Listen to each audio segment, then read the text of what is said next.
IIT jam 2025 के application forms सितंबर में start होने वाले हैं और फॉर्म को लेकर मैं काफ़ी सारे वीडियोस ऑलरेडी कर चुका हूं। फिर भी काफ़ी सारे क्वेश्चंस रहते हैं बच्चों के, लाइक एलिजिबिलिटी क्राइटेरिया को लेकर अभी लेटेस्ट क्वेश्चन मुझसे कर रहे हैं बच्चे कि सर एलिजिबिलिटी क्राइटेरिया क्या है, मिनिमम परसेंटेज क्राइटेरिया क्या है, मेरे सेमेस्टर में बैक है तो क्या मैं फॉर्म फिल कर सकता हूं या कर सकती हूं। तो इसी तरह के बहुत सारे जो क्वेश्चंस हैं उन सवालों का जवाब इस वीडियो के माध्यम से मैं आपको देने की कोशिश करूंगा। तो वीडियो को कंटिन्यू करूं उसके पहले आप लोगों से रिक्वेस्ट रहेगी कि प्लीज वीडियो को लाइक करें, चैनल को सब्सक्राइब करें और शेयर जरूर करें। तो चलिए स्टार्ट करते हैं video. Hello everyone, welcome back to Ninja Prep. This is Kapil Goyal, your educator and mentor for PG physics. Video को कंटिन्यू करूं उसके पहले वापस से रिक्वेस्ट करूंगा, वो नीचे सब्सक्राइब वाला बटन जो है उसको प्लीज प्रेस कर दीजिए और रेगुलर नोटिफिकेशंस के लिए वो बेल आइकन को भी जरूर प्रेस करें। और रेगुलर अपडेट्स के लिए या रेगुलर मेरे वीडियोस के लिए जो टेलीग्राम ग्रुप का लिंक आपको डिस्क्रिप्शन में दिखाई दे रहा है उसको ज्वाइन कर लीजिए, वहां पर आपको मेरे वीडियो सबसे पहले मिल जाएंगे।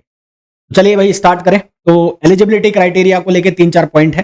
कौन कौन से पॉइंट है? पहला एज लिमिट, फिर सेमेस्टर बैक या कोई भी सब्जेक्ट में बैक लगी हुई है, फिर अटेम्प्ट्स कितने ले सकते हैं, उसके बाद मिनिमम परसेंटेज क्राइटेरिया क्या है। देखो सबसे पहले शुरुआत करता हूं मैं कहां से, परसेंटेज क्राइटेरिया से या मिनिमम परसेंटेज से। तो दो तरह के यहां पर क्राइटेरिया होते हैं, एक होता है एलिजिबिलिटी रिक्वायरमेंट और एक होता है मिनिमम एलिजिबिलिटी रिक्वायरमेंट। मेरी बातों पर ध्यान देना। पहला बोल रहा हूं मैं एलिजिबिलिटी रिक्वायरमेंट। एलिजिबिलिटी रिक्वायरमेंट वो है जो आपको फॉर्म भरने के लिए चाहिए, एप्लीकेशन फॉर्म भरने के लिए जो आपको रिक्वायरमेंट चाहिए, परसेंटेज की हो चाहे वो बैकलॉग्स की हो, that is known as eligibility requirement. और उसके बाद जब आप काउंसलिंग में जाएंगे, यानी कि एग्जाम ओवर हो गया, उसके बाद काउंसलिंग जब स्टार्ट होगी, आईआईटीज की अलग से काउंसलिंग होगी और एनआईटीज की अलग से काउंसलिंग होगी। तो हर इंस्टीट्यूट की अलग से एलिजिबिलिटी रिक्वायरमेंट है, तो उसको कहते हैं मिनिमम एलिजिबिलिटी रिक्वायरमेंट। और फिर एक और आ जाता है जिसको कहते हैं स्पेशल एलिजिबिलिटी रिक्वायरमेंट। ठीक है, जैसे कि एलिजिबिलिटी रिक्वायरमेंट की अगर मैं बात करूं, अगर आपको फॉर्म फिल करना है, उस फॉर्म फिल करने के लिए एलिजिबिलिटी रिक्वायरमेंट है, उसके अंदर क्या है कि आप या तो फाइनल ईयर में हो या फिफ्थ सेमेस्टर में हो या आपने अपना ग्रेजुएशन जो है क्लियर कर लिया हो, तो आप ये फॉर्म फिल कर सकते हैं। ठीक है, इसमें परसेंटेज का ऐसा कोई चक्कर नहीं है कि आपकी इतनी परसेंट होनी चाहिए, ये होना चाहिए, वो होना चाहिए, ऐसा कोई भी चक्कर इसमें नहीं है। सिर्फ और सिर्फ या तो फाइनल के स्टूडेंट हो या फाइनल आपने पास कर लिया है तो आप ये फॉर्म भरने के लिए एलिजिबल है। तो ये तो हो गया एलिजिबिलिटी रिक्वायरमेंट। उसके बाद आता है मिनिमम एलिजिबिलिटी रिक्वायरमेंट। तो मिनिमम एलिजिबिलिटी रिक्वायरमेंट हर इंस्टीट्यूट का अलग अलग है ना। जैसे जब हम एडमिशन के लिए जाएंगे तो वहां पर जैसे अगर मैं बात करूं कि कहीं पर मेरे को आईआईटी जैम केमिस्ट्री में एडमिशन लेना है, एमएससी केमिस्ट्री में, तो उस एक इंस्टीट्यूट की रिक्वायरमेंट होगी कि आपके 6 के 6 सेमेस्टर में आपके पास केमिस्ट्री होना चाहिए। कोई इंस्टीट्यूट कहेगा कि आपके पास 4 सेमेस्टर में केमिस्ट्री होना चाहिए। कोई इंस्टीट्यूट ये कहेगा कि 4 सेमेस्टर में केमिस्ट्री हो और इतना परसेंट हो। तो वो मिनिमम एलिजिबिलिटी क्राइटेरिया हो जाएगा। फॉर्म अगर आपको फिल करना है तो फॉर्म फिल करने के लिए एलिजिबिलिटी क्राइटेरिया जो है, रिक्वायरमेंट जो है, वो ये है कि आप या तो फाइनल ईयर के स्टूडेंट हैं और या आपने क्या फाइनल ईयर पास कर लिया है तो आप एलिजिबल हैं।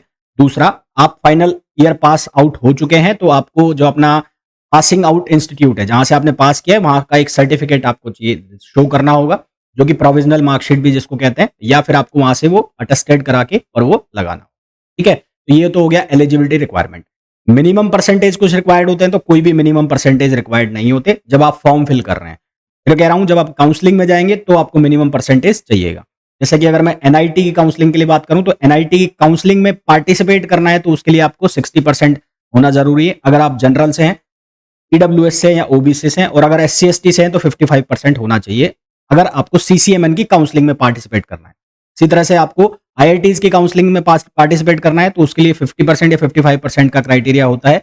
और उसके बाद अलग अलग इंस्टीट्यूट की जो स्पेशल एलिजिबिलिटी रिक्वायरमेंट है, लाइक वही कि 2 सेमेस्टर में केमिस्ट्री हो, 4 में हो, वो अलग अलग सब्जेक्ट का अलग अलग होता है, तो उसको भी बाद में डिस्कस करेंगे कभी। तो वो स्पेशल एलिजिबिलिटी क्राइटेरिया फिर वो अलग अलग इंस्टीट्यूट अलग अलग लगाते हैं। ये सिर्फ एक एलिजिबिलिटी क्राइटेरिया है जिससे कि आप फॉर्म भरोगे। दूसरा मिनिमम एलिजिबिलिटी क्राइटेरिया आएगा जिससे कि आप आईआईटीज की काउंसलिंग हो चाहे वो एनआईटीज की काउंसलिंग हो उसमें पार्टिसिपेट करके पाओगे। फिर थर्ड जो एलिजिबिलिटी आएगी वो आएगी स्पेशल एलिजिबिलिटी रिक्वायरमेंट। ठीक है, मिनिमम परसेंटेज चाहिए तो कोई मिनिमम परसेंटेज की रिक्वायरमेंट नहीं है। जैसा कि मैंने आपको बताया, फॉर्म भरने के लिए आपको कोई भी मिनिमम परसेंटेज नहीं चाहिए। आगे बढ़ने से पहले मैं आपको बताना चाहूंगा कि 5 अगस्त को मैंने स्टार्ट किया था विजेता बैच, जो कि IIT जैम और CUET पीजी दोनों एग्जाम्स के लिए है। ये बैच फिजिक्स सब्जेक्ट में अवेलेबल रहेगा, जिसमें लाइव और रिकॉर्डेड क्लासेस दोनों अवेलेबल होंगी।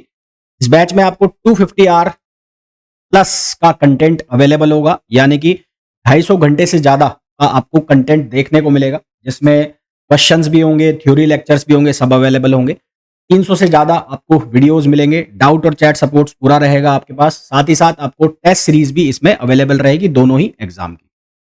ये बैच का जो प्राइस है वो इनिशियली रिड्यूस करके 6,000 रुपीज कर दिया गया है, तो इस बैच को आप ज्वाइन कर सकते हैं। बैच जो है दिसंबर तक मैं फिनिश कर दूंगा, क्योंकि इसमें आपको एक दिन में लाइव क्लास और रिकॉर्डेड क्लास दोनों अवेलेबल होगी। आगे बढ़ते हैं वीडियो को। फिर यदि आपके कोई सेमेस्टर में बैकलॉग है या किसी ईयर में आपके बैक लगा हुआ है, तो क्या आप फॉर्म फिल कर सकते हैं? बिल्कुल फिल कर सकते हैं। काउंसलिंग में भी इवन पार्टिसिपेट कर सकते हैं, पर आपको एक मिनिमम टाइम दिया जाता है। उस टाइम के अंदर अंदर आपको अपना रिजल्ट प्रोवाइड कराना होता है। फॉर एग्जाम्पल, आपका किसी IIT में या NIT में एडमिशन हो जाता है और आपके बैक का एग्जाम आपने दिया है, और आपका बैक का एग्जाम का जो रिजल्ट है वो आना है पर्टिकुलर किसी डेट को, तो जब आपका एडमिशन होगा तो प्रोविजनल एडमिशन होगा, जिसमें आपको IIT या NIT एक डेट दे देगा कि इस डेट तक आपको अपना रिजल्ट सबमिट करना है।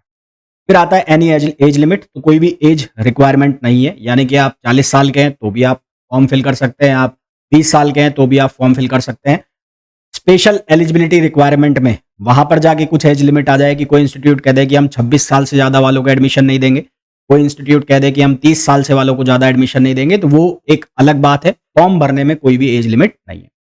नंबर ऑफ अटेम्प्ट्स की बात करें तो नंबर ऑफ अटेम्प्ट्स आप कितने ही अटेम्प्ट दें, IIT JEE या नीट की तरह यहाँ पर कोई भी अटेम्प्ट्स का चक्कर नहीं है। आप कितने ही अटेम्प्ट दें, आप 6 बार दो, 7 बार दो, 8 बार दो, आपकी जितनी श्रद्धा हो आप उतने बार एग्जाम दो, आपको कोई यहाँ पर रोकने वाला नहीं। तो ये कुछ एलिजिबिलिटी जो क्राइटेरिया है उससे रिलेटेड क्वेश्चंस थे। ये एलिजिबिलिटी क्राइटेरिया कहाँ तक है? फॉर्म फिल करने तक है। उसके बाद काउंसलिंग के बाद अलग से एलिजिबिलिटी आती है, जिसको हम कहते हैं मिनिमम एलिजिबिलिटी क्राइटेरिया। उसकी बात हम जब करेंगे जब हमारी काउंसलिंग स्टार्ट होगी। फिलहाल के लिए आप फॉर्म भर सकते हैं अगर आप 3rd ईयर में हैं या आपने पास आउट कर लिया है। परसेंटेज का कोई क्राइटेरिया नहीं है फॉर्म भरने में, एज लिमिट का कोई क्राइटेरिया नहीं है, साथ ही साथ नंबर ऑफ अटेम्प्ट्स का कोई क्राइटेरिया नहीं है। मेरे वीडियोस की अपडेट के लिए आप मेरा टेलीग्राम ग्रुप ज्वाइन कर सकते हैं, जिसका लिंक आपको डिस्क्रिप्शन में भी मिल जाएगा। और अगर आप टेलीग्राम पर सर्च करना चाहते हैं तो कपिल गोयल फिजिक्स नाम से सर्च कर सकते हैं, जहां पर आपको मेरे फिजिक्स सब्जेक्ट से रिलेटेड वीडियोस सारे अवेलेबल हो जाते हैं। साथ ही साथ उनके जो नोट्स हैं, क्लास लेक्चर नोट्स, वो भी आपको अवेलेबल हो जाते हैं। जो भी लोग वीडियो को देख रहे हैं, जिन्होंने अभी तक भी वीडियो को लाइक नहीं किया है, प्लीज वीडियो को लाइक कर दीजिए, चैनल को सब्सक्राइब कर दीजिए और शेयर जरूर करें। मिलते हैं नेक्स्ट वीडियो में। Till then, thank you, bye.